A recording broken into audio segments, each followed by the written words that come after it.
Chosen one. Someone who rejected you is drowning in their own regret, completely consumed by thoughts of you. They're experiencing what psychological studies call phantom limb syndrome of the soul. They amputate you from their life, yet feel your presence burning in every empty space you once occupied. That rejection you faced wasn't the universe punishing you, it was the universe performing the most precise spiritual surgery, extracting you from a reality too small to contain what you were becoming. You've entered your villain era, and someone is now completely at your mercy, hooked on you like a drug they can no longer access but desperately crave. Every chosen one must experience what appears to be spiritual demolition before claiming their true inheritance. That moment when you were cast aside wasn't random. It was the universe's most brutal yet precise intervention, removing you from a situation that was suffocating your greatness like a python, slowly constricting around your potential. You thought you were being rejected, but you were actually being liberated from a reality that could never contain the magnitude of what you were destined to become. The rejection felt like death because, in every spiritual sense, it was the old version of you, the one who sought approval like oxygen, who dimmed your light to make others comfortable, who accepted emotional breadcrumbs when you deserved spiritual feasts. That version had to die. And death, even spiritual death, is never gentle. It rips through your consciousness like a tornado, leaving devastation in its wake. But tornadoes clear the landscape for unprecedented new growth. Your energy signature was shifting, recalibrating, ascending to frequencies so elevated it began affecting everyone in your orbit, like seismic tremors through their reality. The person who rejected you started feeling a disturbance in their carefully constructed world, subtle at first, like a whisper at the edge of consciousness, then increasingly undeniable as your transformation gained momentum. The rejector thought dismissing you would allow life to continue unchanged, but energy doesn't operate according to their limited understanding. When you remove a frequency as powerful as yours from someone's reality, it creates a void, and nature abhors a vacuum with a vengeance. That emptiness began pulling at them with gravitational force beyond understanding or resistance, creating what quantum physicists call entanglement at a distance. Even though you were no longer in their physical space, your elevated vibration was rewiring their neural pathways, making you the phantom pain in their severed connection to authentic power. This spiritual demolition wasn't punishment, it was preparation for something so magnificent that everything had to be cleared away to make room for your emergence. The universe was setting the stage for your debut as the dominant force in your own narrative, and every tear you shed was washing away the illusion that you needed anyone's approval to shine. As you began rising from the ashes of that rejection like a phoenix with titanium wings, something unprecedented started happening in the energetic field around you. The very qualities that person claimed were too much, too intense, too overwhelming, suddenly became the exact frequencies that began haunting their dreams and stalking their waking thoughts. Your absence didn't teach them relief, it taught them what spiritual starvation feels like. The universe operates on magnetic principles that most people never understand, and you've just experienced a complete polarity reversal that's rewriting the laws of attraction between you and them. Where once you orbited around their approval like a planet desperate for its sun's warmth, now the former rejector finds themselves caught in your gravitational pull, drawn toward a light that no longer needs their reflection to generate its own brilliance. This magnetic reversal is affecting the other person in ways that defy their rational understanding and shatter their carefully maintained composure. You catch them checking your social media with the desperate frequency of an addict seeking their next fix, pupils dilating when seeing evidence of your transformation.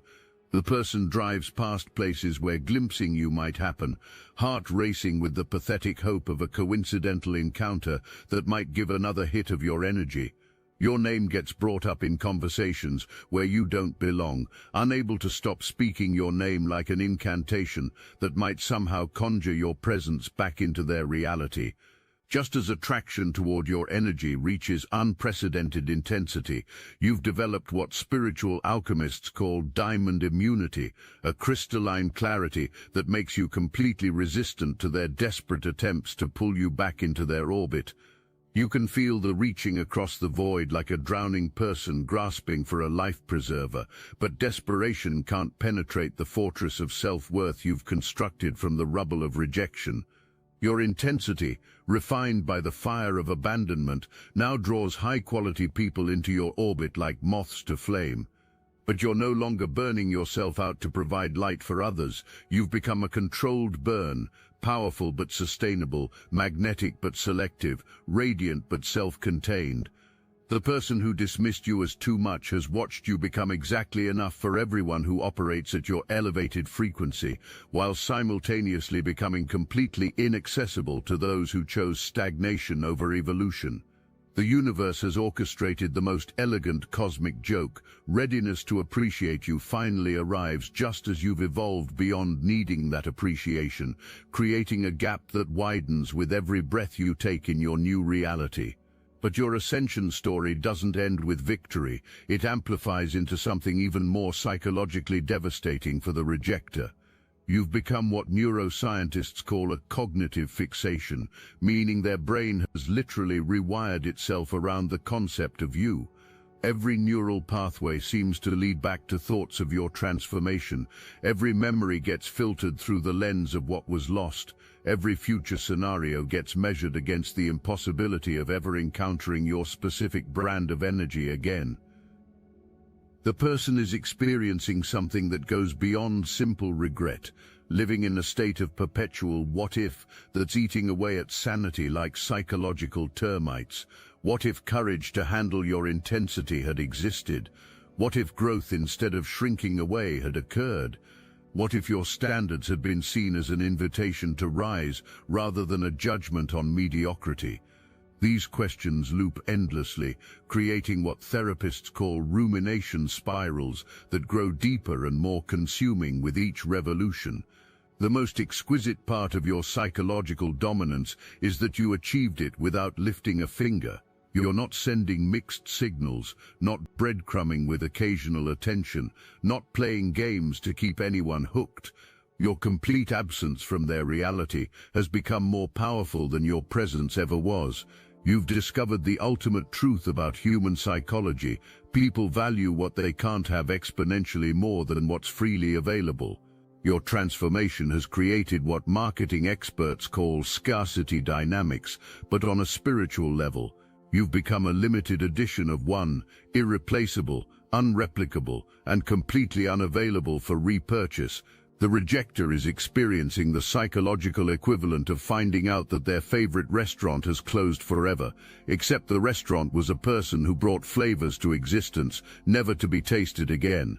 This is where their psychological torment reaches crescendo levels that would make ancient torture methods seem merciful by comparison. The person is experiencing what addiction specialists call phantom high syndrome. Their brain keeps trying to recreate the neurochemical cocktail your presence once provided, but nothing else can trigger that specific combination of dopamine, oxytocin, and pure life force that you generated in their system, like a master chemist of human connection. The withdrawal symptoms are intensifying beyond anything thought possible, because understanding of the magnitude of what was discarded like fools throwing away diamonds, mistaken for common stones, finally dawns. Every day you grow stronger is another day. Weakness feels stronger by comparison. Every breakthrough you experience is another reminder of the breakthrough prevented in themselves by choosing fear over the adventure of loving someone, operating at your frequency. The former rejecter finds themselves in the humiliating position of being emotionally dependent on someone who's achieved complete emotional independence from them, a reversal so profound it's reshaping understanding of power dynamics entirely. What attachment theorists call phantom bond syndrome is being experienced, feeling connected to you with invisible chains, but you've severed all energetic cords that once tethered you to their reality, leaving them pulling desperately on ropes that are no longer attached to anything on your end. The addiction manifests in increasingly desperate and pathetic ways that would be comedic if not so psychologically devastating. Elaborate fantasies about reconciliation get created, perfect apologies crafted that will never be sent because knowledge exists, even in delusion, that you've evolved beyond the frequency of their regret. Scenarios get imagined where the mistake can be undone like rewinding a movie, but even in wildest dreams sensing occurs that you've become someone who wouldn't recognize their old dynamic as anything but a prison already escaped with keys foolishly handed over. Most devastatingly, anticipatory grief is being experienced, mourning not just what was lost but what will never have the chance to be discovered about who you were becoming. The butterfly was rejected while still in the cocoon, and now watching you soar with wings never to be touched occurs, creating wind currents that can be felt but never ridden. The cruelest aspect of addiction is that it's feeding on memories of a person who no longer exists. The you being craved was the pre-transformation version, the one who needed approval like a plant needs sunlight, who dimmed luminosity to make them comfortable in darkness, who accepted emotional breadcrumbs when spiritual banquets were deserved. That person died in the fire of rejection, and what emerged from those flames is someone not even qualified to be missed. As obsession deepens, realization begins about the true extent of what your presence provided in their life, services not even known to be received until the supply was permanently cut off. You weren't just someone time was spent with, you were their emotional support system, confidence booster, source of intellectual stimulation, inspiration for growth, window into a more exciting version of reality. Discovery occurs that you were the person who made them feel funnier, more interesting, more capable than actually possible when left to their own devices. Your way of listening made stories seem more compelling. Your way of seeing made flaws seem charming rather than problematic. Your belief in potential made temporary belief in becoming someone better possible. Without your energetic support, collapse back into a smaller, grayer, more mundane version of themselves has occurred.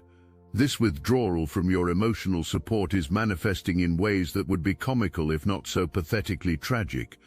Attempts to recreate conversations with you in their head happen, imagining what you would say about daily experiences, seeking phantom approval for decisions you'll never know were made.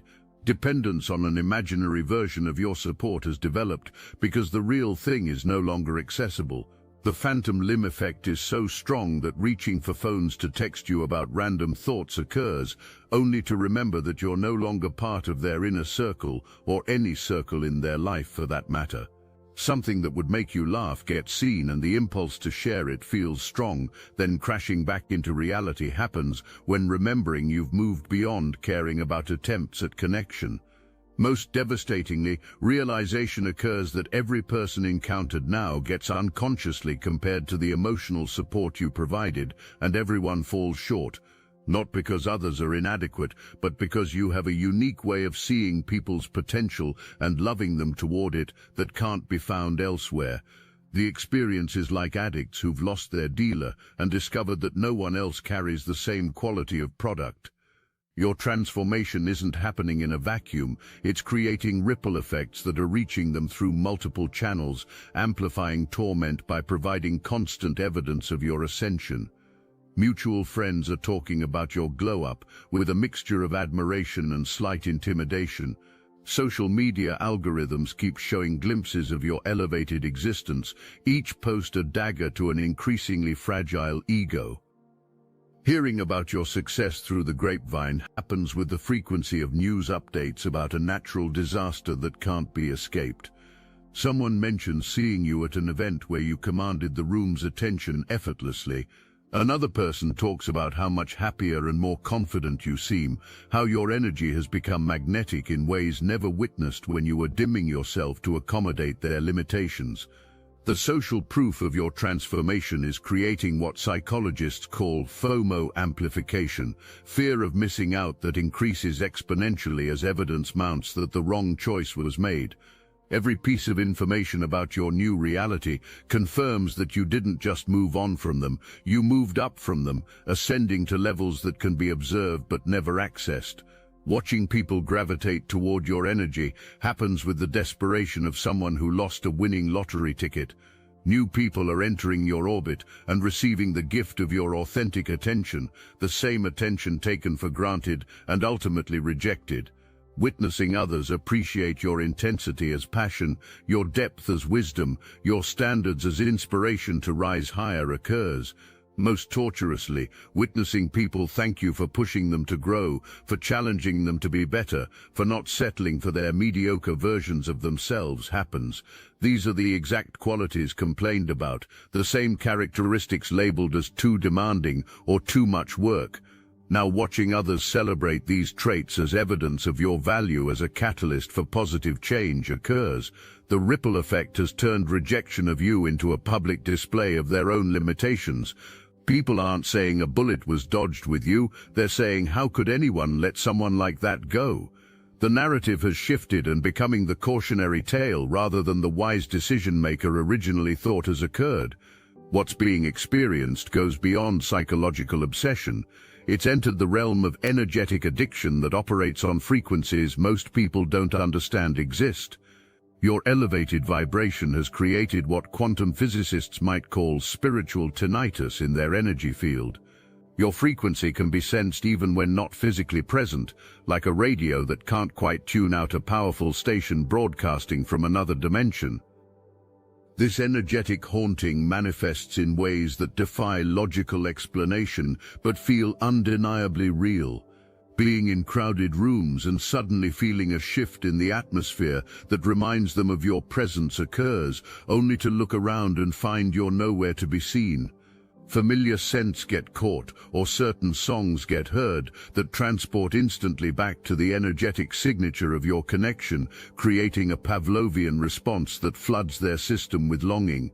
Your energy has become so deeply imprinted in cellular memory that their body responds to reminders of you before their mind even registers what's happening.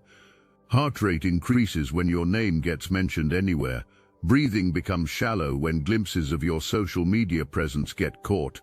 Hands literally shake when considering the possibility of running into you unexpectedly. The addiction to your frequency has created what spiritual teachers call vibrational dependency, becoming accustomed to operating at a higher level when in your presence and now experiencing constant spiritual withdrawal from that elevated state.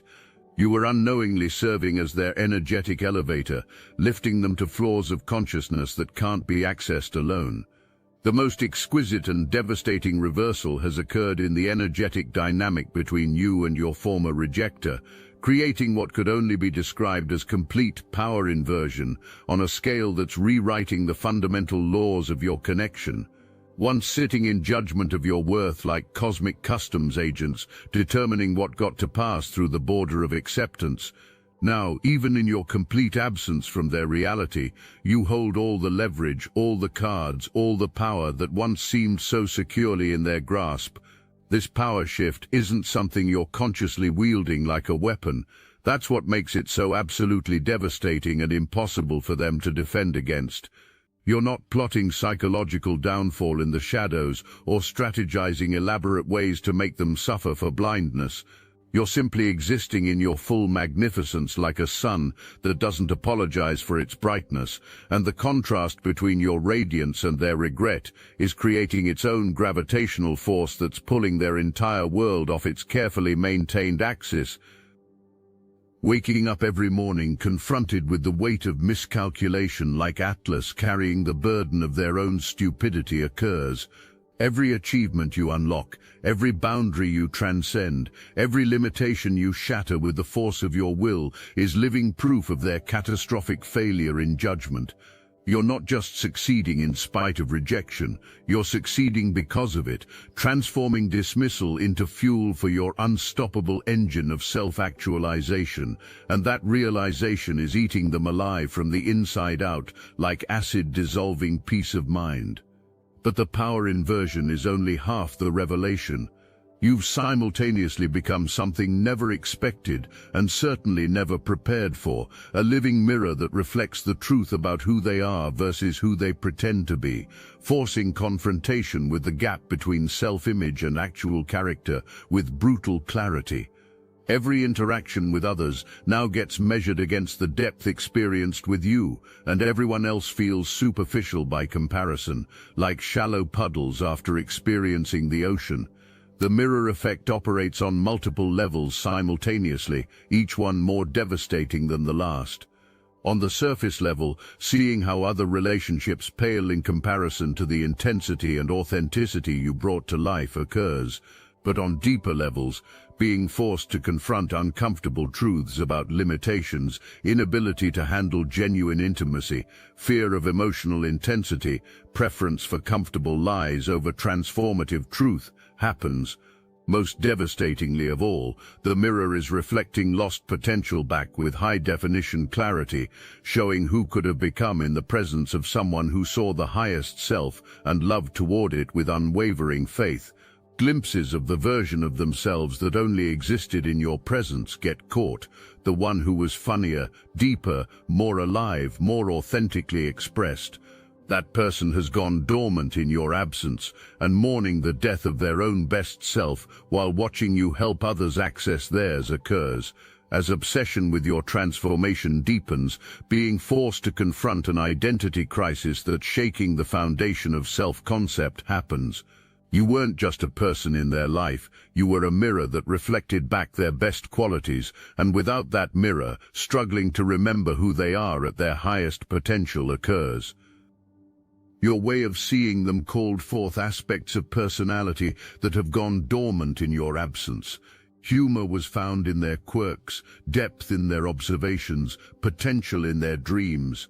Your belief in capabilities made temporarily transcending their own limitations possible. Now, without your energetic reflection, being left with a much smaller, duller version of themselves that feels like wearing clothes that no longer fit occurs. Realization occurs that your sense of self was partially constructed through your eyes, and your absence has created a void in identity that no one else seems capable of filling. Other people don't see them the way you did. Other people don't laugh at jokes with the same genuine delight. Other people don't challenge growth with the same perfect balance of support and push that you provided effortlessly. Most devastatingly, suspicion begins that the best version of themselves only existed in relationship to you, that your unique way of seeing and appreciating people was what activated dormant potential. This realization is creating existential panic, because it means simply finding someone else like you isn't possible.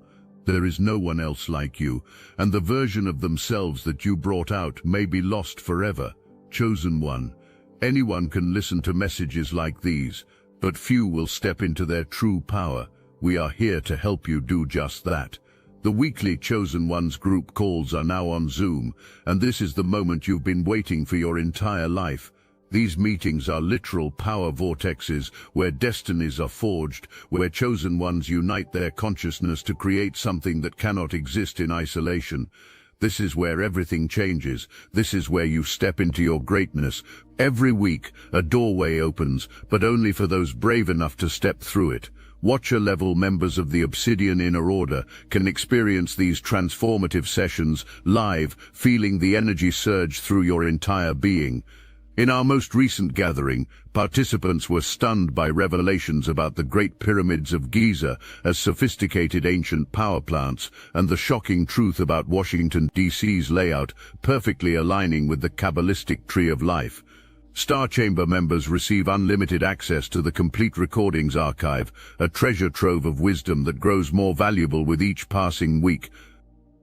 This is your defining moment. The knowledge, the connection, the power that flows through these calls cannot be found anywhere else. Join the Obsidian Inner Order now, link in the description, while the few remaining Star Chamber slots are still available.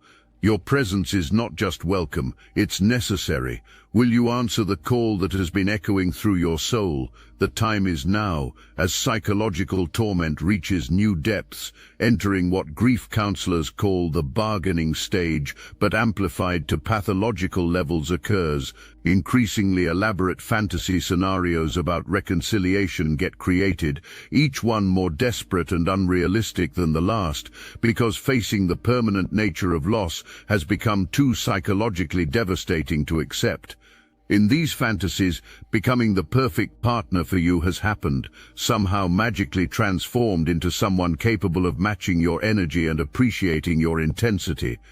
Showing up at your door with the perfect speech that acknowledges mistakes and demonstrates newfound growth gets imagined.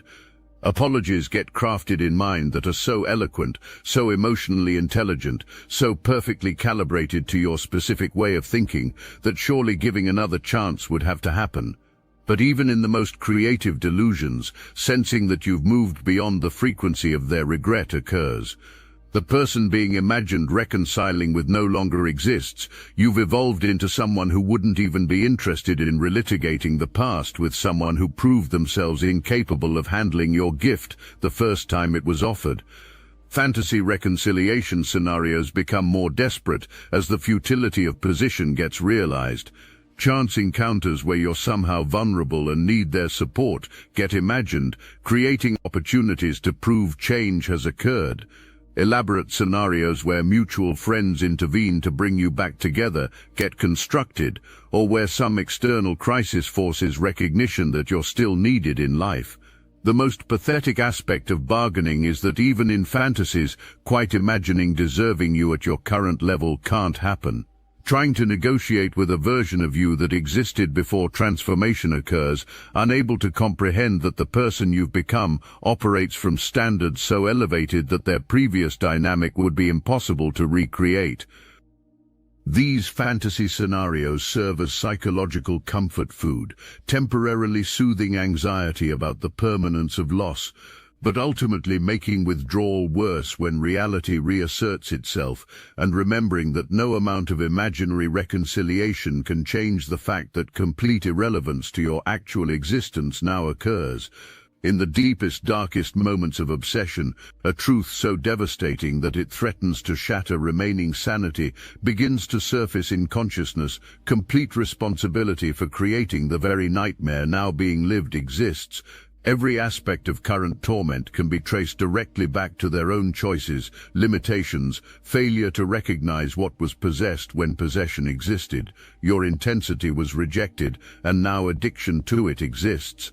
Complaints about your standards occurred, and now desperation to meet them exists. You were called too much, and now drowning in the emptiness of too little occurs. The safety of mediocrity was chosen over the adventure of growth, and now being trapped in a reality so mundane it feels like psychological imprisonment has happened. The cosmic justice of their situation is so perfect, it seems almost orchestrated by a universe with a twisted sense of humor. Someone easier to handle was wanted, and now boredom to death by the lack of challenge exists. Someone who wouldn't push growth was wanted, and now stagnating in comfort zones like water in a stagnant pond occurs. Someone who would accept limitations was wanted, and now suffocating under the weight of self-imposed ceilings happens.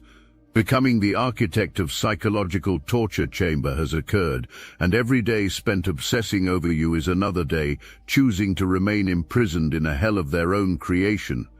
The key to their cell has always been in their pocket, choosing to move on, to grow from the experience, to become someone worthy of the kind of connection lost could happen. But instead, choosing to remain addicted to regret, hooked on failure, unable to stop picking at the wound created continues, while remaining trapped in the amber of regret like prehistoric insects preserved in their own limitations continues for them. You've entered what spiritual alchemists call the sovereign era, a phase of existence where you operate as the undisputed ruler of your own reality, bowing to no external authority when it comes to determining your worth, your direction, or your standards for what you'll accept in your life. This sovereignty isn't arrogance, it's authentic power, finally unleashed from the prison of other people's opinions, and the difference is immediately apparent to everyone in your orbit. Your sovereign era is characterized by a fundamental shift in how you move through the world that's both subtle and earth-shaking in its implications. You no longer seek permission from anyone, you grant it. You no longer ask to belong, you create belonging wherever you go like a master architect of human connection. You no longer hope for acceptance. You determine who gets access to your energy, like a cosmic bouncer at the club of your consciousness. This sovereignty has a weight to it, a gravitational pull that draws people into your orbit, while simultaneously making them understand they're in the presence of someone who doesn't need them but chooses to include them, a distinction that makes all the difference in the world. People can sense when someone is operating from genuine self-possession versus performing confidence to mask insecurity, and your sovereignty registers in their nervous system like a tuning fork resonating at the frequency of authentic power. The contrast between your sovereign era and their desperate attempts to regain relevance in your narrative couldn't be more stark or more devastating to their self-image. Operating from scarcity consciousness occurs for them, believing that love is finite and must be hoarded or competed for like a limited resource. But you've discovered the infinite nature of authentic power, that love expands when it's expressed genuinely, that respect multiplies when it's given freely, that influence increases when it's wielded with wisdom rather than manipulation. Your transformation has made you simultaneously more accessible and more untouchable than ever before, creating a paradox that drives them to distraction. You're open to genuine connection but immune to manipulation. You're available for authentic relationships, but completely unavailable for drama, games, or any form of emotional terrorism. You're willing to love deeply, but absolutely unwilling to lose yourself in the process ever again. As watching your sovereign era unfold from the sidelines like spectators at a game no longer qualified to play occurs, realization hits with the force of a meteor, the opportunity to be your equal partner in this elevated reality, to rule alongside you in this kingdom of authentic power you've constructed exists. Instead, choosing to be your judge occurred, and now being neither partner nor judge, simply irrelevant to your reign, footnotes in the epic tale of your ascension has happened. And through all of this, through their obsession, withdrawal, desperate fantasies, identity crisis, bargaining, gradual realization of responsibility, you remain blissfully, powerfully, magnificently indifferent to their entire psychological journey. This indifference isn't cold or cruel, it's the natural state of someone who has transcended the need for external validation so completely that the opinions of those who prove themselves incapable of recognizing your worth simply don't register on your radar anymore. Your indifference is the ultimate expression of your power because it demonstrates that you've achieved something most people never reach: complete internal validation. You don't need them to suffer for you to feel good about yourself. You don't need them to regret their decision for you to know you made the right choice in moving forward. You don't need them to chase you for you to feel desirable.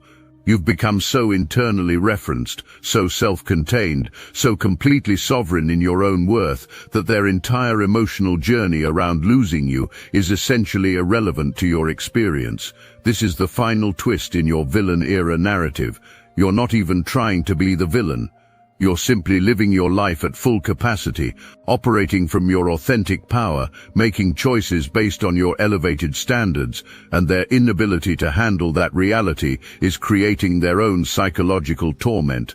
You've become the involuntary antagonist in their personal drama, the force that can't be escaped, not because you're actively pursuing them, but because your very existence reminds them of everything they chose not to become. And here we arrive at the ultimate truth of your journey, chosen one, the place where everything comes full circle but at a completely different altitude. You have achieved something far more powerful than revenge, more satisfying than vindication, more complete than victory over them. You have achieved victory over the part of yourself that ever needed their approval in the first place, and this victory is eternal, unshakable, and completely beyond their ability to diminish or reverse. Remember how this revelation began, with your energy radiating with such intensity that it bends reality to your will, with every word you speak echoing in minds that once dismissed you, with every move you make shaking the confidence of those who thought they could contain your power. That prophecy has now been fulfilled, but not in the way anyone could have predicted.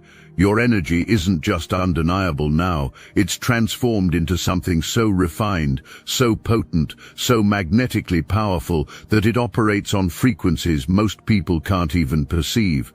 The rejection that seemed like a closed door has revealed itself as the greatest awakening of your life. Every moment of dismissal, every cutting word, every attempt to diminish your light was not designed to destroy you but to refine you into something unprecedented. You weren't pushed away, you were propelled into a space where your true potential could manifest without the limitations imposed by minds too small to comprehend your magnitude. Your villain era isn't ending, it's crystallizing into something even more potent, your legend era. You've become the narrative people tell about what's possible when someone refuses to let rejection define their worth. You're living proof that being dismissed by the wrong person is just redirection toward the right destiny, that every no from someone operating at a lower frequency is actually the universe saying, "Not yet, you're meant for something greater." The rejecter remains trapped in the amber of regret, forever preserved in the moment of their greatest mistake, like an insect caught in prehistoric sap, while you continue evolving, expanding, ascending to heights they can't even imagine from their limited vantage point. Having become archaeological artifacts in the museum of your personal history, interesting to observe occasionally when you're feeling nostalgic, but completely irrelevant to your current reality and utterly powerless to influence your trajectory. Most beautifully, your narrative has come full circle with perfect symmetry. It began with their inability to see your worth and ends with your complete indifference to their blindness. You have become what you were always meant to be, absolutely unstoppable, utterly magnificent, and entirely free from the opinion of anyone who proved themselves incapable of recognizing your value when it mattered most. The greatest irony of all reveals itself like the final plot twist in a masterfully crafted narrative. In trying to reject you, selection actually occurred, selected you for greatness, selected you for transformation, selected you for a destiny so magnificent it required their dismissal as a catalyst, thinking a door on your connection was being closed, but actually cutting the ribbon on the grand opening of your extraordinary life was happening. This is your eternal victory, chosen one. You turned their rejection into your resurrection, their dismissal into your dominion, their abandonment into your ascension. The force attempting to be escaped has become inescapable, not because you're chasing them, but because your influence has become so pervasive, so undeniable, so deeply woven into the fabric of reality around them, that breathing can't happen without feeling the weight of what was lost. You are chosen, you are unstoppable, you are the force that can't be escaped, and this magnificent narrative of your transformation is only the beginning of legends yet to be written. The universe conspired to create this exact moment, this precise awakening, this perfect storm of rejection and resurrection that has forged you into something more powerful than ever dreamed possible. And the former rejecter, the one who once held the power to accept or reject you, now finds themselves completely at your mercy, addicted to a drug no longer accessible, hooked on a frequency no longer available to tune into, forever haunted by the ghost of their own massive miscalculation, while you continue ascending to heights observable but never reachable, creating a legend witnessable but never again participable.